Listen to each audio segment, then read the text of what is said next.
Well, one interesting thing, the first time I actually probably shook hands with the Carpenters was at, of all places, Disneyland. I was just finishing a show and walking through Disneyland, and there was like at Tomorrowland, outside was Karen Carpenter sitting on the drums with her brother, and they were performing there. And I remember walking over and saying hello to them. I wish I had signed them, but I remember watching them and how talented they were. And she was singing while sitting at the drums. It was quite interesting. So we were having quite a bit of success with pop, country, and all kinds of artists. So I was really very, very active at the time in the business. And obviously so were Karen and Richard. So we had dinner together, this would have been in the early 70s. And then as time went on, we started dating. One of the things I liked about Karen is she liked sports, particularly baseball. She loved music. She loved being a drummer. It was very easy for me to relate to her. You know, I thought it was great. But Karen loved all those things, and probably could have participated. I never really played softball with her, but she talked about it. But I remember we'd talk about Angels, Dodgers. We would talk about different teams. I don't remember her favorite at this moment, but I remember we would pass Chavez Ravine, the stadium, on our way back from my place to where she lived in Downey. And she would talk about certain players, certain baseball players. It's so long ago, it's hard to remember the specifics of it. But I remember Karen liking baseball. I remember Karen liking music. She was just a great all-around American girl, and she liked Knott's Berry Farm, and she used to eat there. We were both kind of private. She came to my home sometimes. I had a house in Beverly Hills as well. But most of our time was spent at homes. We didn't do a lot publicly, and both of us were in. My company was having hit records, so everywhere we went, people were wanting recording contracts, and which is all right. I mean, I love it when waitresses come up to me and say, "Hey, your company is our favorite company, and we want a contract or whatever." I love that part of it, and she was very comfortable too. I mean, if someone asked her, if someone recognized her, she didn't try to dress in such a way that she would attract people to come over at the table. But if someone came over and said something, she was the girl next door and always very polite. When I used to pick her up at her home in Downey, her parents would both come to the door. So it was almost like you were dating a teenager, where the parents come and look at you, what time are you going to be home?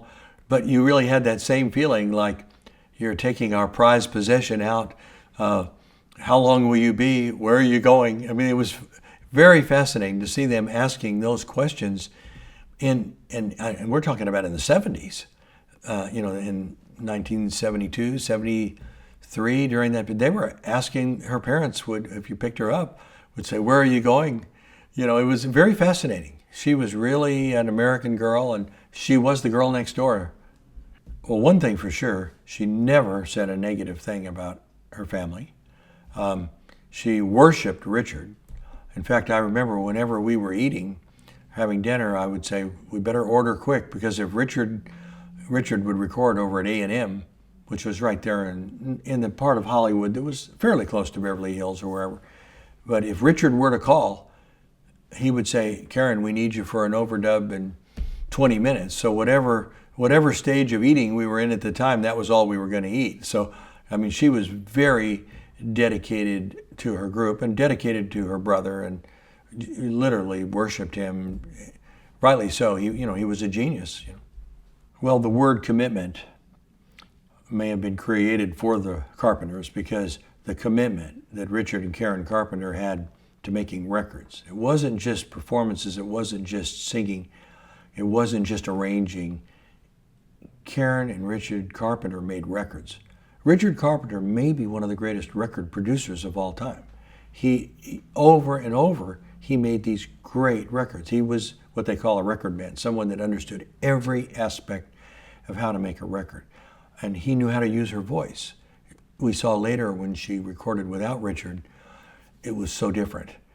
When she recorded with Richard, not only the magnificent harmonies and the magnificent production, but the way he used her voice, the way he pitched her, he knew what he was doing, and the commitment level that the two of them had to their career and to the Carpenters was amazing. I remember one time we were at an event, and I'm trying to remember, it was either President Ford, or one of the presidents was there. I think it was President Ford. And she got a call from Richard, and we had to leave the event, and we were sitting at a head table to get to the A&M studio so she would be there on time for her brother. That's how committed she was. Richard Carpenter and I had a lot in common in that we both loved the history of music. We loved everything about the 45 RPM records. We could remember the names of all the artists, the B-sides, the writers. Richard and I loved to talk about the history. Richard was just wonderful to be around, and we both had sisters that we were very close with and working with, and we had so much in common. The only thing that Richard and I did not have in common, he was a lot more talented than I was. I was a record producer. I was even record producer of the year in Billboard in the early 70s. But Richard had this amazing gift to know how to make a record, how to make a sound on record. I think that was his greatest talent. Yes, he understood arranging. Yes, he understood writing. Yes, he understood artistry. And yes, he obviously understood how to use Karen's voice beautifully. But the way he surrounded Karen, Richard is one of those rare record men, we call him. Somebody who understands how to make a record, and he did it over and over and over again. He's one of the true geniuses. If you had to name 5 geniuses from the record industry in that era, he'd be right up there. Well, over the years, my company, Curb Records, has had artists like Winona, great female artist, Jody Messina, really amazing female artists that have had big hits. Leanne Rimes was another one. And all of them had incredible voices that you could hear if you were in a room with them. Karen could be sitting in the front seat of your car and humming something, you wouldn't even hear it. She had the softest voice, but when she was on microphone, I only witnessed a couple of sessions. I always respected their privacy. I was a producer, but I wasn't their producer. Richard was. But on the 2 or 3 times I did see her on a microphone, I was just astounded at how the microphone loved her voice. And you can go to any bar in Los Angeles, Nashville, New York, and hear a singer that sounds really great at 2 a.m. But then when you hear that person on a microphone the next day, maybe not so good, because the microphone pulls out every inflection.